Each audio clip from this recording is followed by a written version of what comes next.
కోయల్గూడెంలో పలు క్రైస్తవ సంఘాల ఆధ్వర్యంలో శాంతి ర్యాలీ నిర్వహించారు. పాస్టర్ ప్రవీణ్ మృతిపై ప్రభుత్వం విచారణ వేగవంతం చేసి బాధ్యులైన వారిపై కఠిన చర్యలు తీసుకోవాలని కోయల్గూడెంలోని పాస్టర్ల సంఘం డిమాండ్ చేసింది.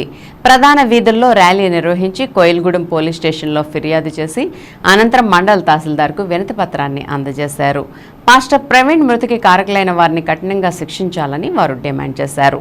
ఈ కార్యక్రమంలో కోయల్గూడెం మండల పాస్టర్స్ వెల్షిప్ అధ్యక్షులు ఎం దేవసహాయం, ఉపాధ్యక్షులు బి శామ్యూల్ రాజు, కార్యదర్శి జె బాలస్వామి, సహాయ కార్యదర్శి జె రాజు, ట్రెజరర్ కె డానియల్, సంఘ సభ్యులు తదితరులు పాల్గొన్నారు.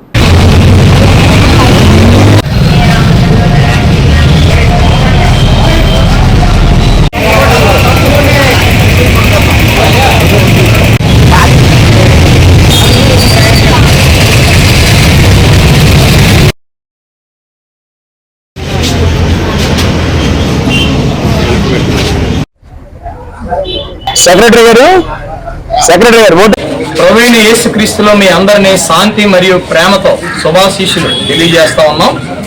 క్రైస్తవ ప్రబోధకుడు ప్రవీణ్ పగడాల గారి ఆకస్మిక మరణం మాకు గొప్ప దుఃఖాన్ని మిగిల్చింది. ఆయన మరణం సాధారణ ప్రమాదమా లేదా దానిలో ఎటువంటి అనుమానాస్పద పరిస్థితులు ఉన్నాయనే విషయంలో సమగ్ర విచారణ జరిపి న్యాయం జరిగేలా చూడాలని మేము ప్రభుత్వాన్ని కోరుతున్నాం.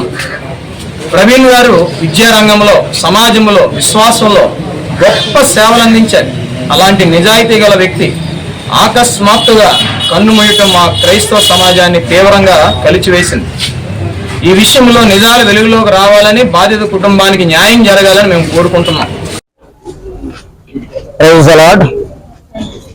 ఇక్కడికి కూడి వచ్చినటువంటి మరి ఛానల్స్ సంబంధించినటువంటి వారికి, పాత్రికేయులకు ప్రత్యేకమైనటువంటి ధన్యవాదాలు తెలియజేస్తూ ఉన్నాం.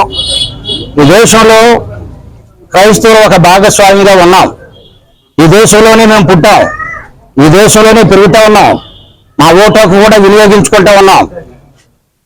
మా క్రైస్తవ పితరులు ఈ దేశానికి ఎన్నో సేవలు చేశారు. కానీ ఈ దినాల్లో దేశంలో కొంతమంది వ్యక్తులు క్రైస్తవులను కాలరాయాలని, వారిని తుదముట్టించాలని చర్చలు కూలుస్తూ ఉన్నారు. చాలా మంది క్రైస్తవులు అన్యాయంగా చంపేస్తూ ఉన్నారు. ఈ మానవ హోమం ఇలాగే కొనసాగితే కనుక దేశంలో భద్రత కరువైపోతుంది. కాబట్టి మేము ప్రభుత్వాన్ని ఒకటే కోరుకుంటా ఉన్నాం, మాకు క్రైస్తవులకు ఉన్నటువంటి హక్కులను మీరు మాకు దయచేయండి.